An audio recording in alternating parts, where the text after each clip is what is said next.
What's going on, y'all? I just want to have a real talk moment real quick, man, because I see this situation happening and I don't know why nobody else is addressing it. But maybe that's why it keep on happening, because nobody wants to talk about it.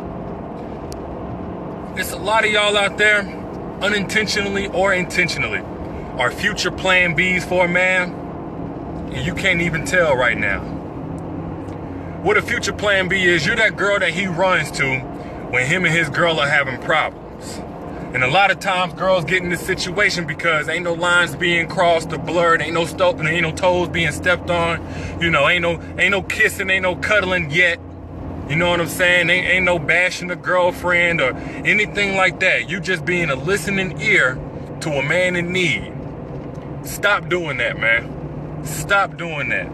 That sounds harsh, like, oh, I can't listen to him. If he needs somebody to talk to, don't listen to him, but I've been through the same thing he been through, and blah, blah, blah. No, because you're setting yourself up. One of two things is going to happen.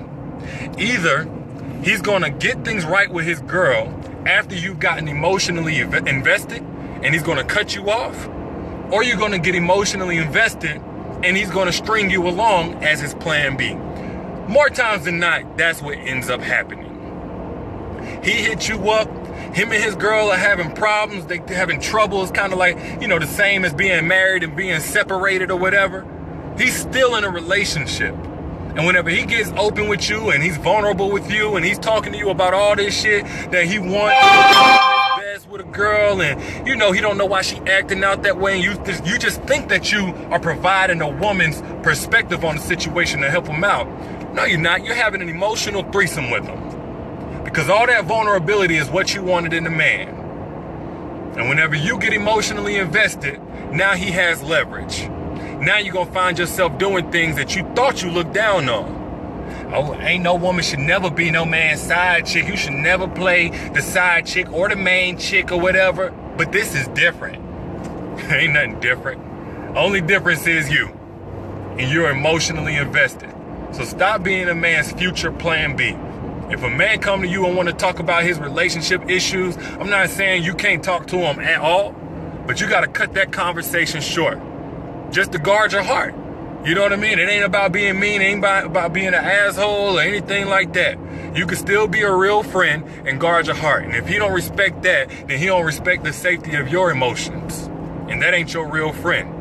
You feel what I'm saying? You got to understand, whenever you're vulnerable to a situation, in which a lot of times women are, you're naturally nurturers. You naturally want to help a man who's telling you that he's in need and he's opening up and he's sad or he's frustrated because he's trying his best but he don't understand, and you want to provide that guidance to him. Same guidance you wish your ex-dude had, so that y'all can still be together. Let's just keep it real. So I want to keep a lot of y'all out of that situation, man. I keep seeing it, and it's sad. A lot of self-respecting women who typically would never try to take another woman's man or mess up what they got going on. But either way it goes, you're going to get the short end of the stick.